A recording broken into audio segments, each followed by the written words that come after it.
My neighbor knocked on the door at 5 a.m.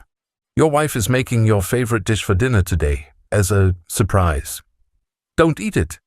Make an excuse, just trust me. I asked why. He looked terrified and said, You'll understand by noon. At 11:30 I got a call from the police. I'm glad to have you here. Follow my story until the end and comment the city you're watching from so I can see how far my story has reached. I never thought my 64 years of life had prepared me for what happened that cold February morning. The banging on my front door at 5 a.m. wasn't gentle.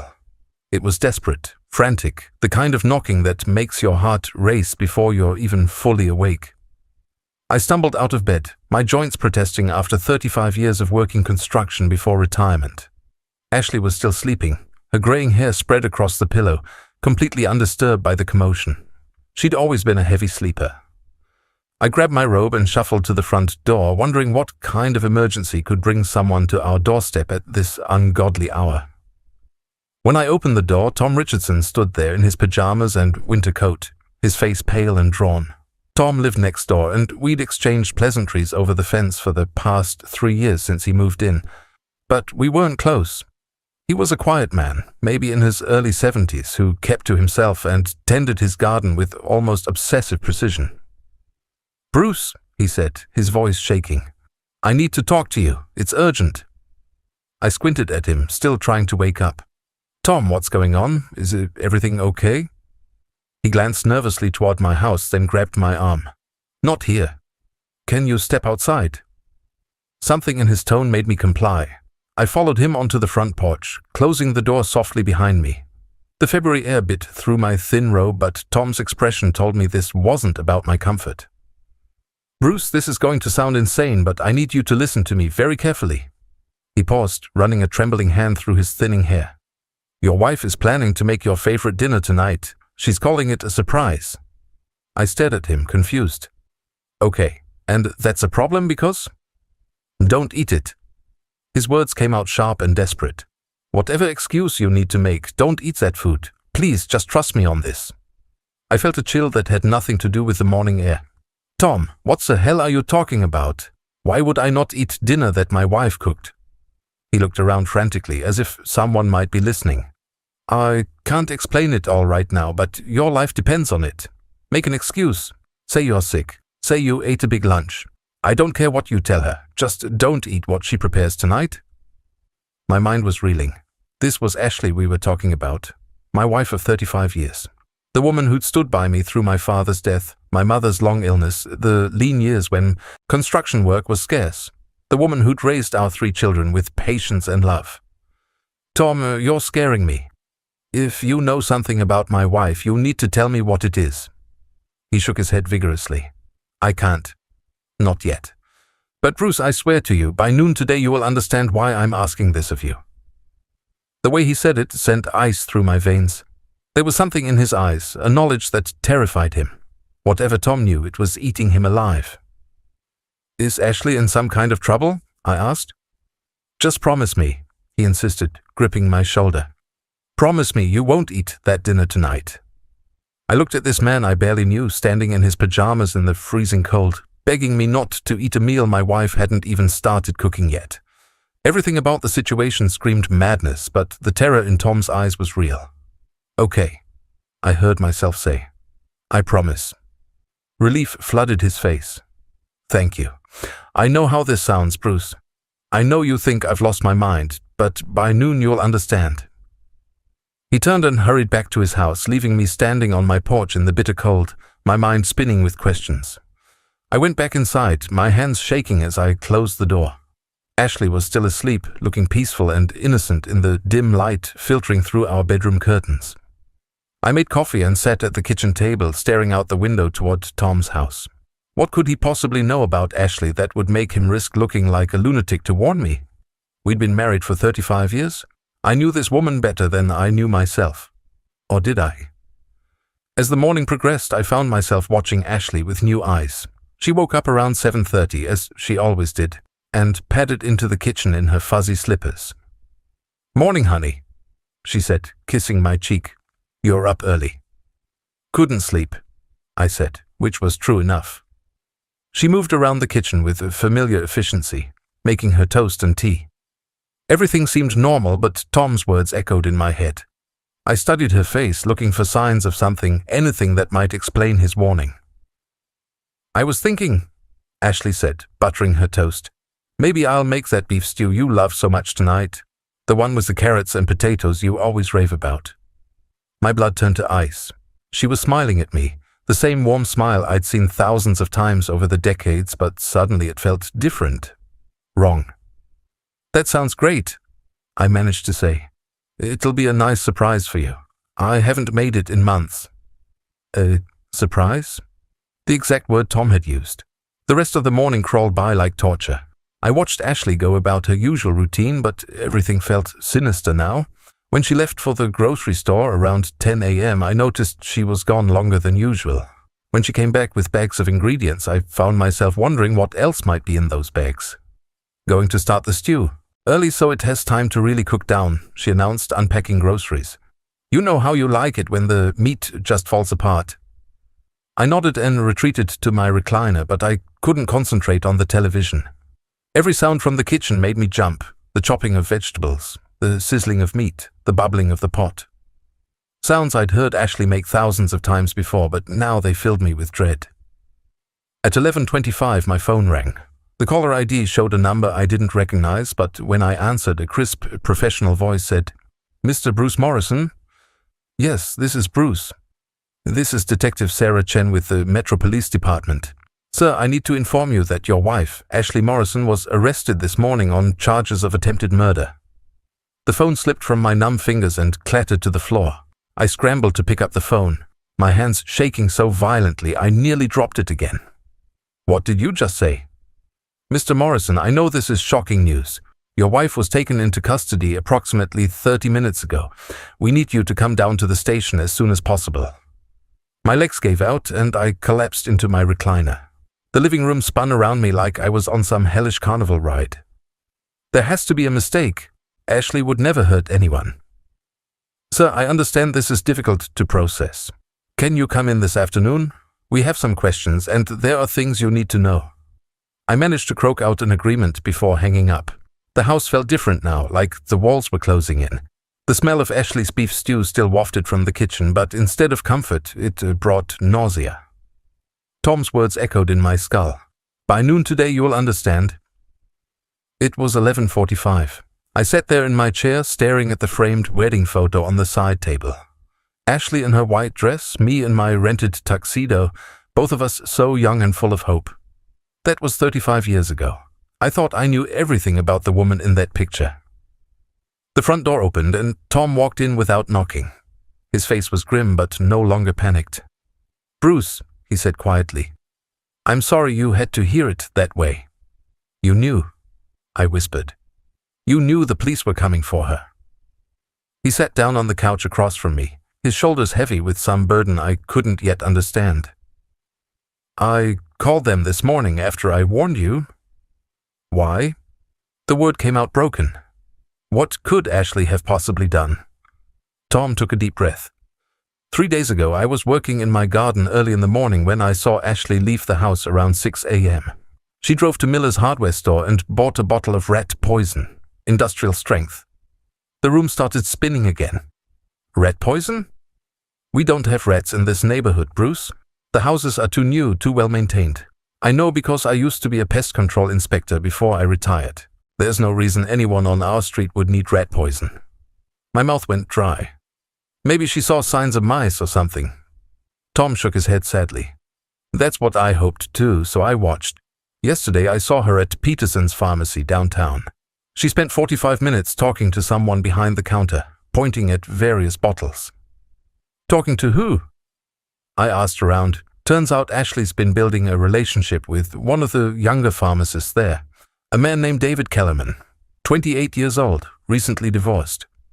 The words hit me like physical blows. Ashley was having an affair. At 62 years old, my wife of 35 years was having an affair with a man young enough to be our son. "How long?" I managed to ask. From what I could piece together, about 3 years. 3 years. I thought about the last 3 years of our marriage. Had there been signs? Late nights when she said she was at book club, shopping trips that lasted longer than they used to, phone calls she took in the other room. Bruce, there's more. Tom's voice was gentle, but each word felt like a knife. I did some digging into David Kellerman's background. His ex-wife filed a restraining order against him last year. Apparently, he convinced her to take out a large life insurance policy, and then she started getting mysteriously sick. Are you saying he's done this before? I'm saying your wife found herself the perfect partner for the perfect crime. I stood up abruptly, needing to move, needing to do something with the energy coursing through me. This is insane. Ashley wouldn't kill me for money. We don't even have that much money. Don't you? Tom asked quietly. I stopped pacing. Our savings were modest, maybe $80,000 put away over the years. The house was paid off, worth maybe $250,000 in today's market. My pension and Social Security weren't huge, but they were steady. Your life insurance policy, Bruce. How much is it worth? My heart sank. $500,000. Plus your pension benefits, your Social Security, and a paid-off house. To a 28-year-old pharmacy worker making $30,000 a year, that's a fortune. I felt like I was drowning. How do you know all this? Tom looked uncomfortable.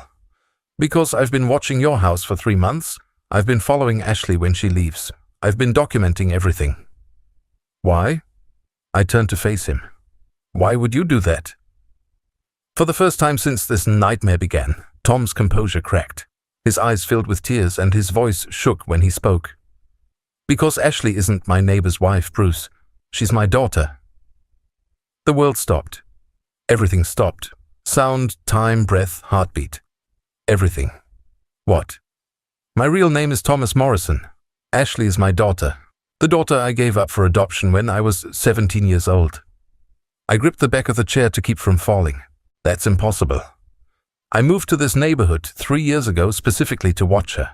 I wanted to see what kind of life she'd built, what kind of person she'd become. At first I was so proud. She seemed to have everything. A good husband, beautiful children, a nice home. Then why? I couldn't finish the sentence. Then I started noticing things. The way she talked about you when you weren't around. The way she acted when she thought no one was watching. The phone calls she'd take in her car. I realized my daughter had grown into someone I didn't recognize. Tom stood up and walked to the window, looking out at the house where his daughter had lived with me for 3 years while planning my murder. When I saw her buy that poison, I knew I had a choice. I could let her destroy you to protect the secret of who I am, or I could save the life of a decent man who didn't deserve to die. I stared at this man who had just turned my entire world upside down. She's your daughter, and you turned her in? He turned back to me, tears streaming down his weathered face. Bruce, I've been watching you for 3 years too. I've seen how you take care of the elderly woman 2 streets over, bringing her groceries when it snows. I've seen you help the young family next door when their car wouldn't start. I've watched you cry at your kitchen table looking at pictures of your grandchildren. His voice broke completely. Ashley doesn't deserve you. She never did, and I couldn't let her kill the best man in this neighborhood to fund her escape with a manipulative criminal. I sank back into my chair, my mind reeling with this impossible revelation. The man who had saved my life was Ashley's father. The woman who had tried to kill me was the daughter of the man who had saved me. There's something else you need to know, Tom said quietly. The police found letters in Ashley's car, love letters between her and David. They detailed the entire plan. I looked up at him, dreading what was coming next. They were going to make your death look natural. Small doses of poison over several weeks, symptoms that would mimic a heart attack or stroke. After you died, Ashley would wait a respectable amount of time, then move to Florida with David and start a new life with your money. The beef stew was still simmering in the kitchen, filling the house with its rich aroma. The meal Ashley had prepared as my last supper was still cooking, as if nothing had changed. But everything had changed. My marriage was a lie. My wife was a stranger. And the man who saved my life was the father of the woman who had tried to end it. The police station felt like another planet. Detective Chen was a small woman with kind eyes, but her words cut through me like shards of glass. She spread photographs across the table between us. Images of Ashley buying rat poison, meeting with David Kellerman, even pictures of them kissing in the parking lot behind Peterson's pharmacy. Mr. Morrison, I know this is overwhelming, Detective Chen said gently. Take your time to process what you're seeing. I stared at a photograph of my wife in the arms of another man. She was laughing, her head thrown back in pure joy. I couldn't remember the last time I'd seen her laugh like that with me. Maybe I never had. How long has this been going on? I asked, my voice barely above a whisper. Based on the evidence we've gathered, approximately 3 years. The relationship started when Mrs. Morrison began filling a prescription for anxiety medication at Peterson's pharmacy. 3 years. I thought back to when Ashley started taking anxiety medication. She told me she was stressed about our son Michael's divorce, worried about how it was affecting our grandchildren. I'd been supportive, understanding. I'd even suggested she talk to someone professional if the medication wasn't enough.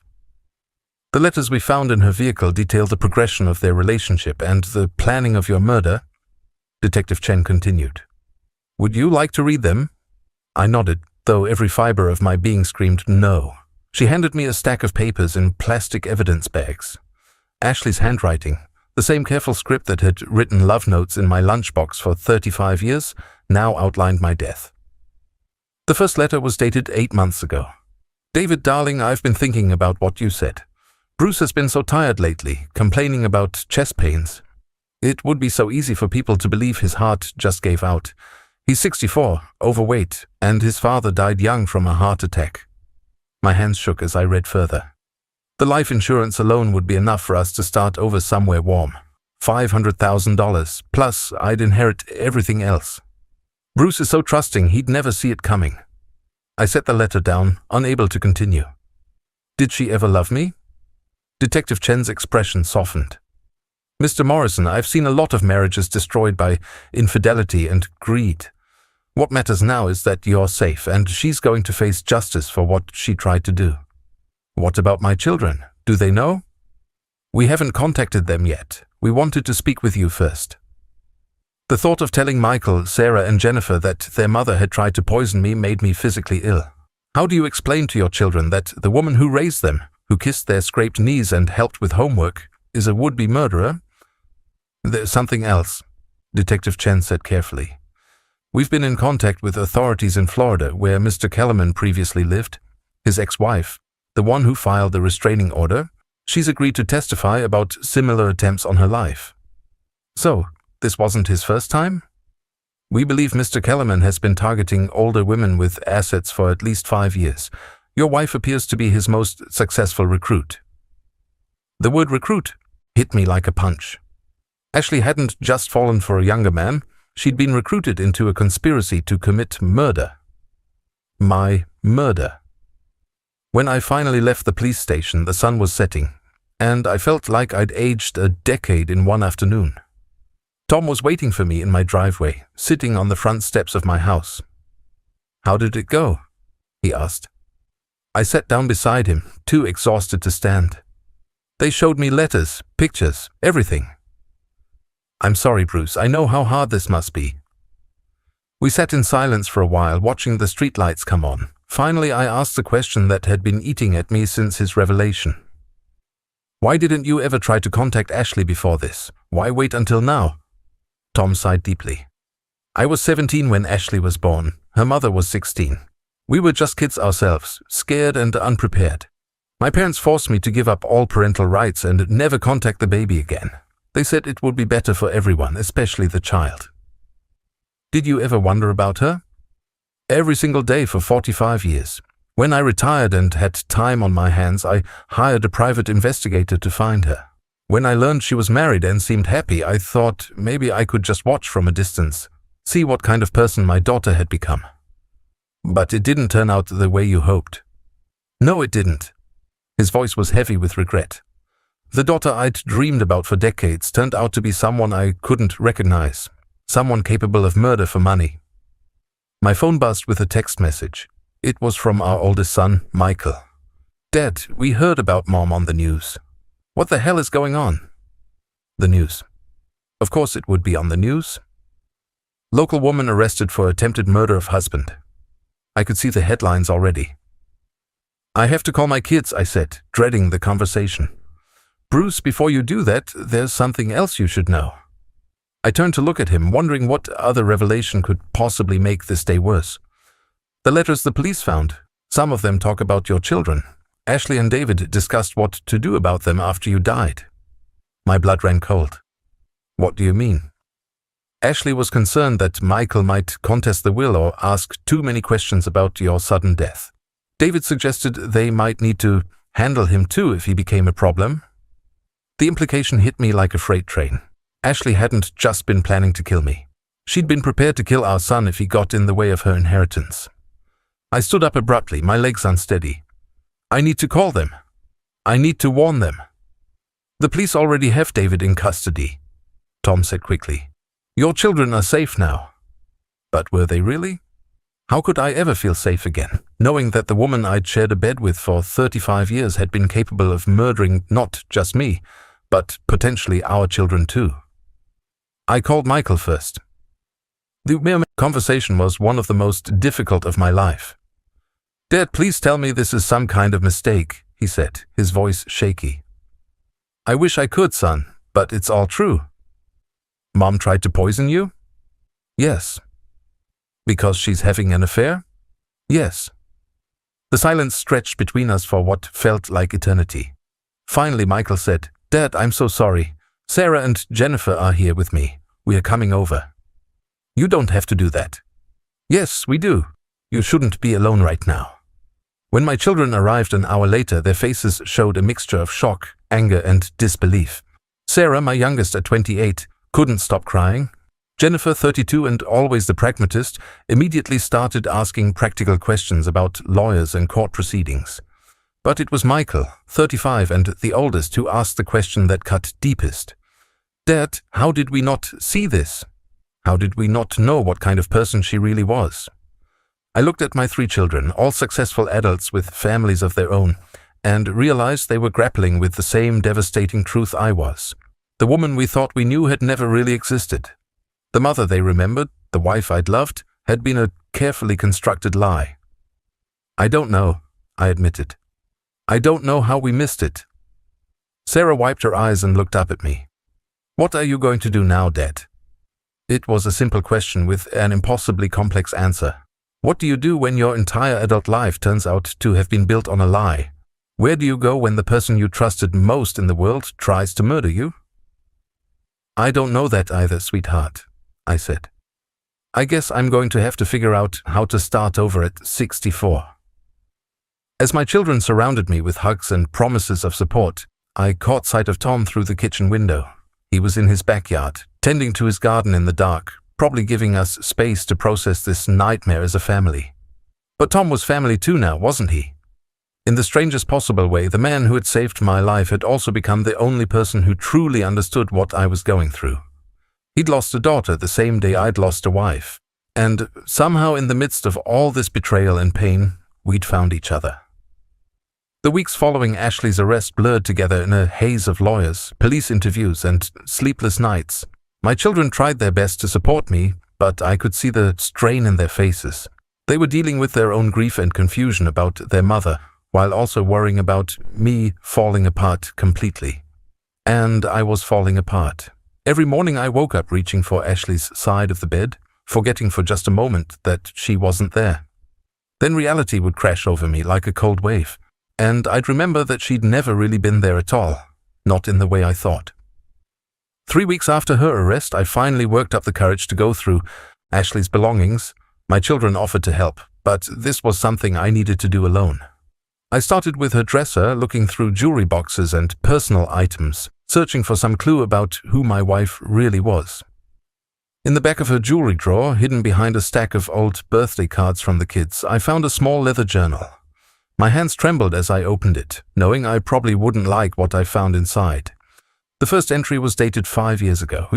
Bruce is getting older and more set in his ways. He falls asleep in his chair every night after dinner. Sometimes I watch him snoring and wonder what my life would be like if I'd never married him. My throat tightened as I read on. The children are grown and have their own lives now. They call out of obligation, not love. I feel invisible in my own family, invisible and trapped. I flipped through more pages, watching my wife's handwriting document the slow death of whatever love she'd once felt for me. Bruce gained 20 pounds this year. He doesn't even try to stay attractive anymore. When he touches me, I have to force myself not to pull away. The entries got worse. Much worse. She wrote about fantasizing about my death, about how much easier her life would be if I just disappeared. She calculated my life insurance payout down to the penny and listed all the things she'd do with the money. But it was an entry from 18 months ago that destroyed me completely. Met someone today who made me feel alive for the first time in years. David is everything Bruce isn't. Young, ambitious, passionate. When he looks at me, I remember what it feels like to be desired. I haven't felt this way since I was a teenager. I think I could love him. I slammed the journal shut and threw it across the room. It hit the wall and fell to the floor, pages scattered like dead leaves. For 35 years, I'd been living with a woman who despised me, who fantasized about my death, who felt trapped by our marriage. How had I been so blind? How had I missed every sign, every clue, every moment when her mask slipped? I called Tom that afternoon, needing to talk to the only person who might understand. "I found her journal," I said when he answered. "Oh, Bruce, maybe you shouldn't have read that." "She hated me, Tom. For years, she's hated me. The whole time I thought we had a good marriage, she was fantasizing about my death." "Come over," he said simply. "You shouldn't be alone right now." I walked next door on unsteady legs. Tom's house was smaller than mine, tidy and sparse, the home of a man who'd lived alone for a long time. He made coffee and we sat at his kitchen table while I told him about the journal entries. "She wrote about feeling invisible," I said. "But I never ignored her. I always tried to include her in everything." "Bruce, you can't blame yourself for her choices." "Can't I? What kind of husband was I really? Maybe if I'd been more attentive, more romantic, more exciting." "Stop." Tom's voice was firm. "I've been watching you for 3 years, remember? I've seen how you treated her. You brought her flowers for no reason. You held doors open for her. You asked about her day and actually listened to the answers." I shook my head. "It wasn't enough." "It was more than enough. Ashley chose to betray you. She chose to plan your murder. Those were her choices, not the result of anything you did or didn't do." But his words didn't ease the crushing weight in my chest. If Ashley had been unhappy for years, if she'd felt trapped and invisible, why hadn't she just asked for a divorce? Why choose murder over simply ending our marriage? The answer came to me with horrible clarity. Money. A divorce would have meant splitting our assets, sharing custody of our future, negotiating and compromising.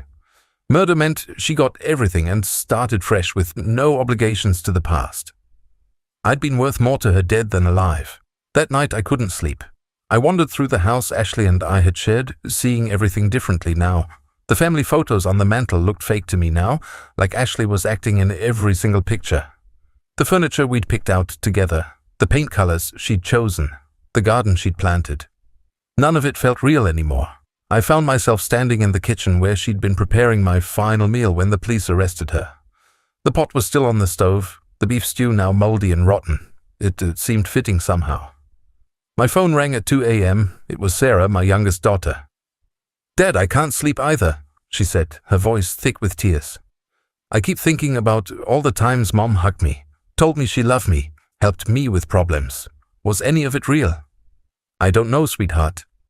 How do we trust anyone ever again after this? How do we believe that love is real when the person we thought loved us most was planning to kill you?" It was a question I'd been asking myself every hour since Ashley's arrest. How do you rebuild faith in human nature when the person closest to you turns out to be a stranger capable of murder? "I don't have an answer for that," I admitted. "I wish I did." "Dad, are you going to be okay? Really okay, I mean?" I looked around the dark house, filled with memories that now felt poisoned. "I honestly don't know, Sarah. Some days I'm not sure I want to be." The admission slipped out before I could stop it. I heard her sharp intake of breath on the other end of the line. "Dad, don't say that. Please don't say that." "I'm sorry. I didn't mean to scare you." "Are you thinking about hurting yourself?" The question hung in the air like a loaded gun. Was I? In the darkest moments when the pain felt unbearable and the loneliness threatened to swallow me whole. Had I considered it? Sometimes I just don't see the point in starting over at 64, I said carefully. Everything I thought I knew about my life was a lie. Everything I built was based on someone else's deception. Dad, please come stay with Michael and me for a while. Don't be alone in that house. I need to be here, Sarah. I need to figure out what comes next. After we hung up, I sat in my recliner and stared at the ceiling. What did come next? I was 64 years old, about to be divorced, with a life story that sounded like something from a made-for-TV movie. Who would want to start a friendship or relationship with a man whose wife had tried to poison him? The loneliness was suffocating. For 35 years, Ashley had been my companion, my confidant, my closest friend. Even if it had all been an act on her part, it had been real for me. I'd shared every thought, every hope, every fear with someone who secretly despised me. How do you recover from that kind of betrayal? How do you learn to trust again when the person you trusted most in the world was your would-be murderer? I closed my eyes and tried to imagine a future. Maybe I'd sell the house and move somewhere new. Maybe I'd travel, see the places Ashley and I had talked about visiting but never did. Maybe I'd find some kind of peace in solitude. But peace felt impossible when every memory was now suspect.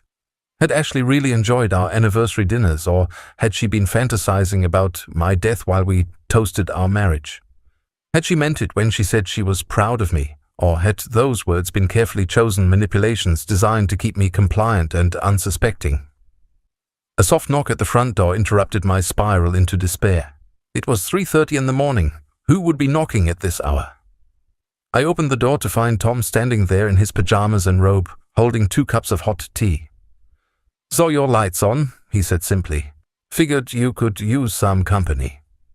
As I looked at this man who had saved my life, who had sacrificed his own daughter to protect me, who had become the only person who truly understood my pain, I felt the first spark of something that wasn't despair. Maybe I wasn't as alone as I thought. Maybe somehow there was still hope for redemption in this nightmare. Tom's presence at my door at 3:30 in the morning became the turning point I didn't know I needed. We sat in my living room, sipping tea in comfortable silence, and for the first time since Ashley's arrest, I didn't feel completely alone with my pain. "I've been thinking about something," Tom said eventually. "About what you said on the phone earlier, about not seeing the point in starting over at 64. I set down my cup, not sure I was ready for another difficult conversation. "I felt the same way when my wife died 8 years ago," he continued. "We'd been married for 42 years. Cancer took her slowly, and by the end I was exhausted from watching her suffer. But after she died, the silence in the house was unbearable." I looked at him with new understanding. "You've been alone? For 8 years?" "Yes and no. I chose to be alone because I thought that was what grief required. But loneliness and solitude aren't the same thing, Bruce. Loneliness is what you're feeling right now. The sense that nobody understands what you're going through. Solitude is what I chose. The peace of being by yourself without feeling abandoned." His words resonated deeper than I expected. "How do you get from one to the other?" "You start by accepting that your old life is over. Completely over. And then you decide whether you want to build a new one." Over the following days, Tom became my lifeline. He'd appear at my door each morning with coffee and the newspaper, and we'd sit on my porch discussing everything except Ashley and the trial preparations. He told me about his career as a pest control inspector, about the places he'd traveled with his late wife, about the hobbies he'd taken up since retiring. "What did you do before Ashley?" he asked one morning. The question caught me off guard. "What do you mean?" "I mean, who were you before you became half of a couple? What did you enjoy doing when you were single?" I realized I couldn't answer. I'd met Ashley when I was 29, already set in my ways and focused on building a career. I'd never really explored who I was as an individual adult. "I don't remember," I admitted. "Then maybe it's time to find out." Tom suggested I see a therapist, someone who specialized in trauma recovery. I resisted at first. The idea of discussing my feelings with a stranger felt overwhelming. But the nightmares were getting worse, and some days I couldn't bring myself to leave the house. Dr. Patricia Williams was nothing like I expected. She was probably my age, with gray hair and laugh lines, and she had a way of asking questions that didn't feel intrusive. "Bruce, you've survived something that would devastate anyone," she said during our first session. "The fact that you're here talking about it shows incredible strength." "I don't feel strong. I feel like a fool who was too stupid to see what was right in front of him. Let me ask you something. If a friend came to you and said his wife of 35 years had been planning to kill him, would you call him a fool?" I thought about it. "No, I'd be horrified for him." "Then why are you treating yourself with less compassion than you'd show a friend?" It was a simple question that unlocked something I'd been struggling with. I'd been blaming myself for Ashley's betrayal, as if I should have somehow sensed her murderous intentions. Dr. Williams helped me understand that trust isn't a weakness, and that Ashley's ability to deceive me for decades spoke to her skill at manipulation, not my failure as a husband. The therapy sessions became a refuge. For 50 minutes each week, I could explore my feelings without judgment, without having to comfort anyone else or pretend to be stronger than I felt. "I keep wondering if I ever really knew her at all," I told Dr. Williams during our fourth session. "Were there any genuine moments in 35 years, or was everything an act?" "What does your heart tell you?" "My heart tells me that some of it had to be real. The way she cried when our grandson was born, the way she held me when my mother died, those reactions felt genuine." "Then trust that. People are complex, Bruce. Ashley was capable of both genuine emotion and calculated deception. The fact that she could love your children while planning to kill you doesn't make the love less real. It makes her more dangerous." As the weeks passed, I started venturing out of the house more. Tom and I began taking daily walks around the neighborhood, and slowly I stopped feeling like everyone was staring at me or whispering about the man whose wife tried to poison him. One afternoon, about 2 months after Ashley's arrest, Tom made an unexpected suggestion. "I'm thinking about moving," he said as we sat on my porch. "This house, this neighborhood, it's too full of complicated memories for both of us." My stomach dropped. Tom had become my anchor, the one person who understood what I was going through. The thought of losing him felt devastating. "Where would you go?" I managed to ask. "I've been looking at retirement communities in North Carolina, mountain towns, places where people go to start fresh. Clean air, friendly neighbors, a lower cost of living." I nodded, trying to hide my disappointment. Of course he'd want to leave. Why would he want to stay in the neighborhood where his daughter had committed such terrible crimes? "The thing is," Tom continued, "I don't really want to start over completely alone.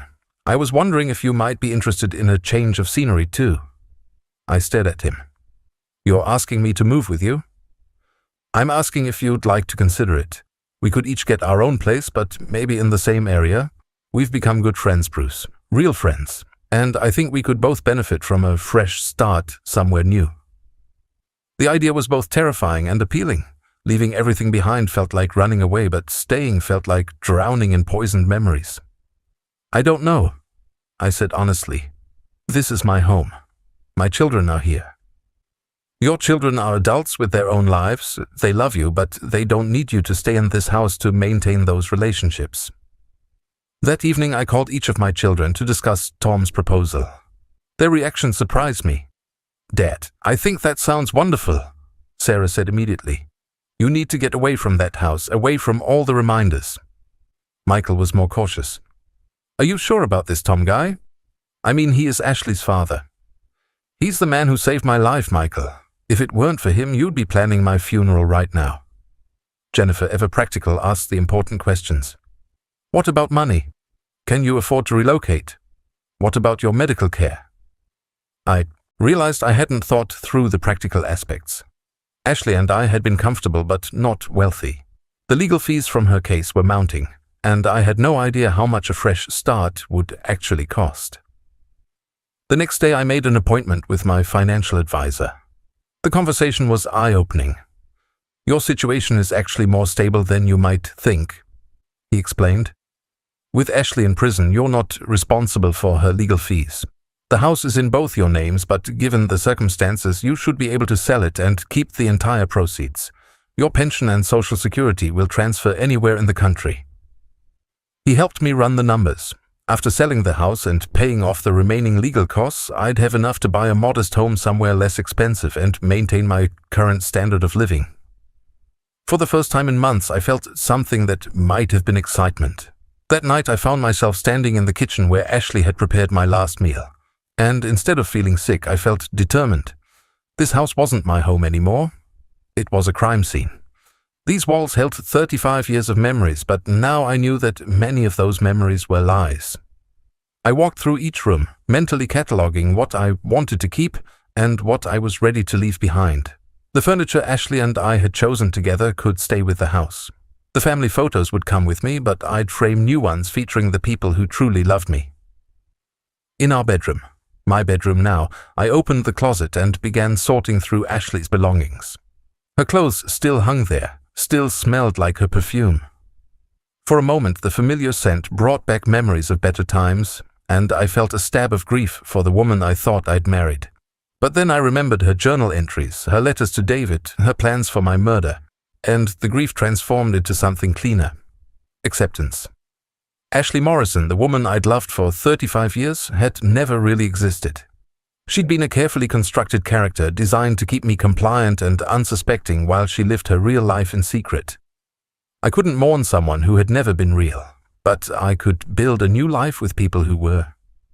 I picked up my phone and called Tom. "I've made a decision," I said when he answered. "Let's start looking at places in North Carolina." His relief was audible. "Really? You're sure?"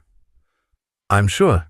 It's time to find out who Bruce Morrison is when he's not being manipulated and deceived." "Bruce," Tom said quietly, "I think you're going to like the man you discover."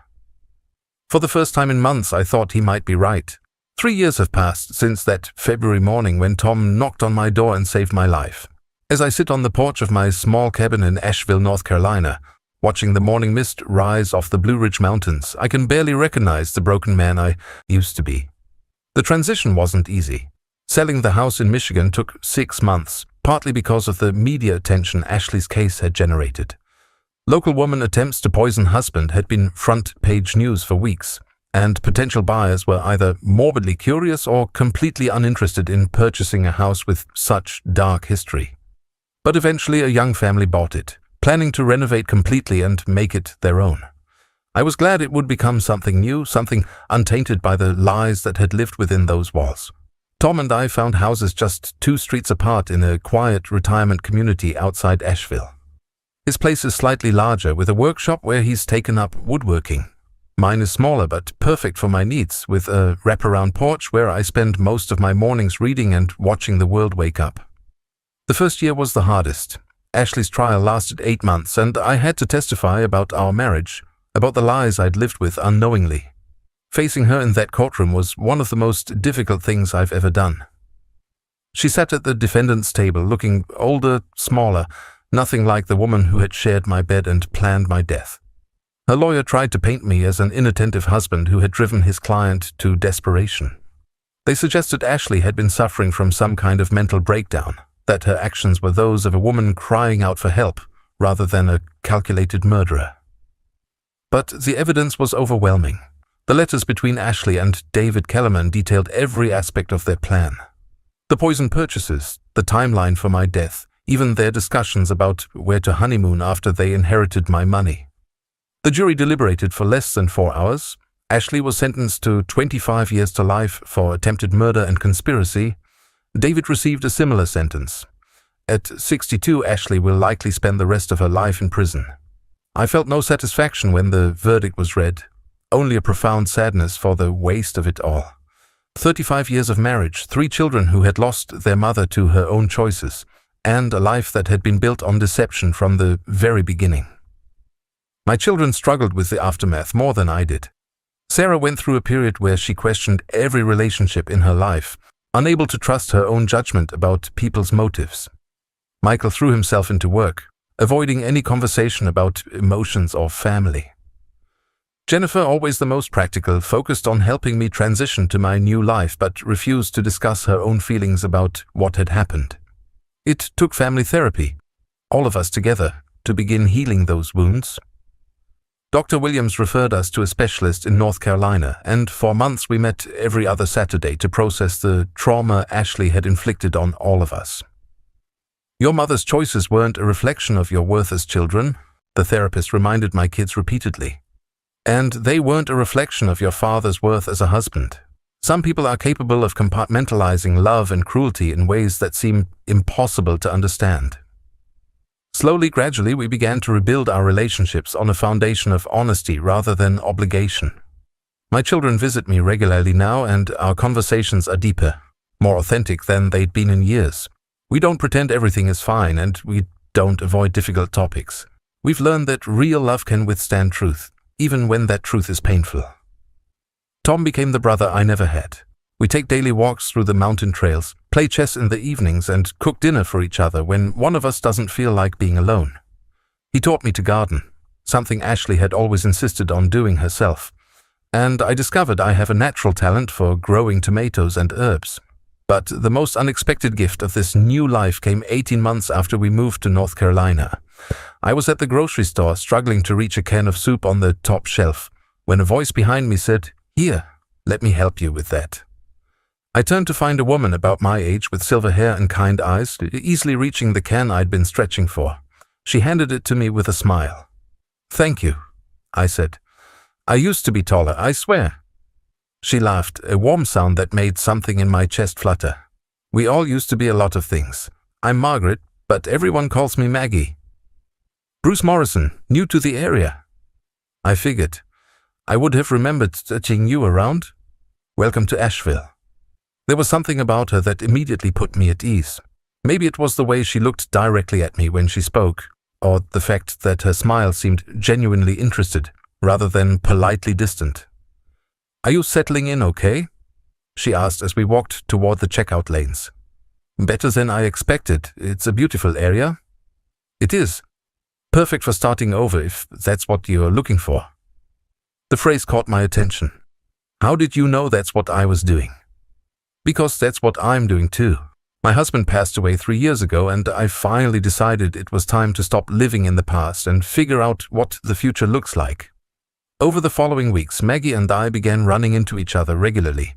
At the library where we both volunteered. At the farmer's market on Saturday mornings. At the community center where senior citizens gathered for various activities. Tom noticed the change in my demeanor before I did. "You're humming," he observed one morning as I made coffee. "Am I?" "You've been humming for 3 days. Also, you bought new shirts and you are shaving more carefully." I felt heat rise in my cheeks. "Don't read too much into it." "Bruce, there's nothing wrong with being interested in someone. You're allowed to be happy." The idea of romantic happiness felt foreign after everything I'd been through with Ashley. How could I trust my judgment about women when I'd been so completely deceived for 35 years?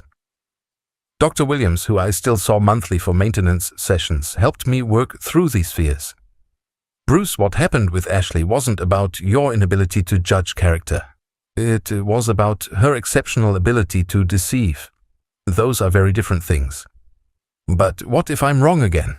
What if I'm just a mark for women who see an easy target?" "Then you'll deal with that if it happens, but you can't let Ashley's betrayal prevent you from ever trusting again. That would mean she won, even from prison." It took 6 months of friendship before I worked up the courage to ask Maggie to dinner. We went to a small Italian restaurant in downtown Asheville, and I was so nervous I could barely eat. "Bruce," she said halfway through the meal, "you seem like you're waiting for bad news. Is everything okay?" I set down my fork and made a decision to be honest. "I'm out of practice at this.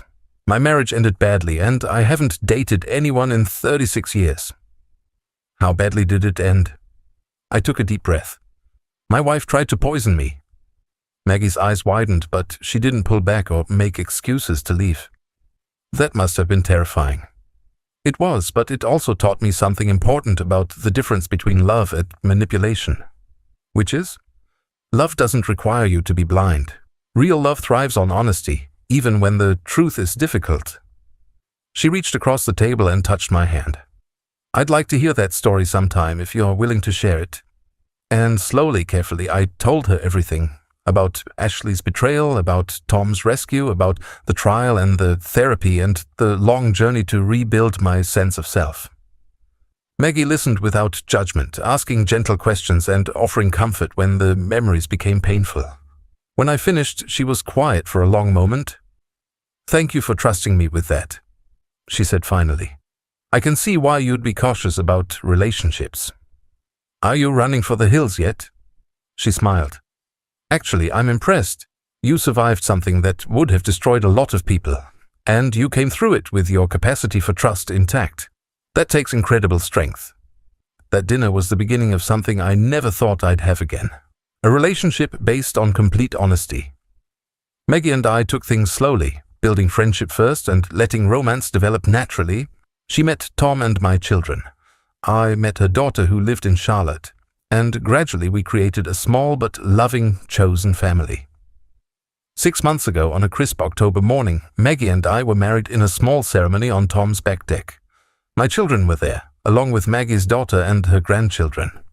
Tom officiated. He'd gotten ordained online specifically for the occasion. And for the first time in years, I felt truly, completely happy. As I write this, Maggie is in the kitchen making her famous blueberry pancakes while Tom putters in his workshop next door. My phone has messages from my children, checking in not out of worry but out of genuine care. In an hour, Maggie and I will drive to the farmer's market, then spend the afternoon hiking one of the easier mountain trails. It's a quiet life, a simple life, but it's mine. Built on truth instead of lies, supported by people who know my worst moments and choose to love me anyway. Ashley took 35 years of my life through deception and betrayal. But in losing that false life, I found something more valuable. The courage to build a real one. Sometimes I wonder if Ashley ever thinks about what she threw away when she chose murder over honesty. If she realizes that she could have simply asked for a divorce and found her own happiness without destroying so many lives. But those thoughts don't linger long. Ashley belongs to the past, and the past is not where I live anymore. I live here in this moment, in this mountain cabin filled with genuine love and honest companionship. I live in tomorrow's possibilities, in next week's plans, in next year's dreams. At 67 years old, I learned something I wish I'd known decades ago. It's never too late to start over. It's never too late to choose authenticity over convenience, truth over comfort, real love over familiar lies. And sometimes, if you're very lucky, you get a second chance to build the life you never knew you wanted. That knock on my door at 5 a.m. saved more than my life. It saved my soul.